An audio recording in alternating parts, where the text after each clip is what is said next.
அனைவருக்கும் வணக்கம். சிவாய நம. திருக்கைலாய மானசரோவர் யாத்திரைக்கு 2 குழுக்களாக நாங்கள் 17, 18 ஆகஸ்ட் மாதம் புறப்பட்டு சென்னையிலிருந்து காட்மாண்டு வந்தடைந்து 20ஆம் தேதி எல்லாருமே கெருங் பார்டர் கிராஸ் பண்ணி அங்கே எல்லாருமே முறையாக எந்தெந்த நாள் எந்தெந்த இடத்துல தங்கணுமோ அங்கே தங்கி கைலை யாத்திரை பயணத்தை மிகச்சரியாக மேற்கொண்டு கொண்டு இருக்கிறோம்.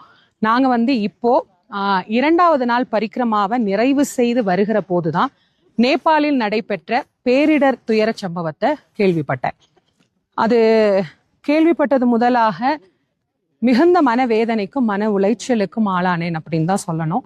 ஏன்னா பல்லாயிரக்கணக்கான நேபாள மக்களும் பல நூற்றுக்கணக்கான யாத்திரிகர்களும் வெளிநாட்டில இருந்து வந்தவங்களும் சரி தமிழ்நாட்டில இருந்து வந்தவங்களும் சரி இதுல பாதிப்புக்கு உள்ளாயிருக்கிறாங்க.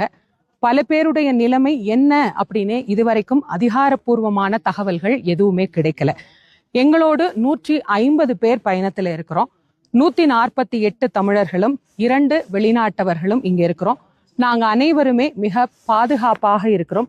சிவபெருமானுடைய பேரருள் பெரும் கருணையினால நாங்கள் இன்றைக்கு சாகாவில் இருக்கிறோம். இங்கிருந்து நாங்கள் வெளியேறுவதற்கு என்ன வழி அப்படிங்கிற அனுமதியை நேபாள, இந்திய, சீன அரசாங்கத்தோடு நாங்க பேசிட்டு இருக்கிறோம்.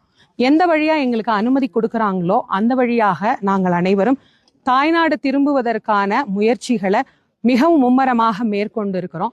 இந்த ஒரு நேரத்துல இங்க நாங்க எல்லாரும் பாதுகாப்பாக இருக்கிறோம் அப்படிங்கிற தகவலையும் உங்களுக்கு கொடுத்துட்டு இந்த பேரிடர்ல பாதிக்கப்பட்ட அனைவரையும் சிவபெருமானுடைய பேரருள் பெரும் கருணை துணை நின்று எல்லாரையும் காப்பாற்றணும் அப்படிங்கிற ஒரு மிகப்பெரிய பிரார்த்தனையும் நாங்க வைக்கிறோம். இந்த துயர சம்பவத்திற்கு ஆளாகி இருக்கக்கூடிய அனைவருடைய குடும்பத்தினருக்கும் எங்களுடைய ஆழ்ந்த அனுதாபங்களை தெரிவிச்சுக்கிறோம். பல பேருடைய நிலைமை என்ன அப்படின்னு தெரியாம இருக்கிறவங்களுக்கு அவருடைய நிலைமை என்ன அப்படின்னு தெரியறதுக்கு சீக்கிரமா அதற்கான முயற்சிகளை மேற்கொண்டு இருக்கிறாங்க.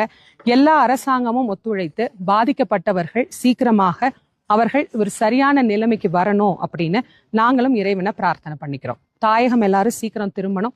எல்லாம் அல்ல சிவபெருமான் எங்களுக்கு துணை நிற்பார் என்கின்ற நம்பிக்கையோடு உங்களோடு இதை பகிர்ந்து கொள்கின்ற சிவாய நமः.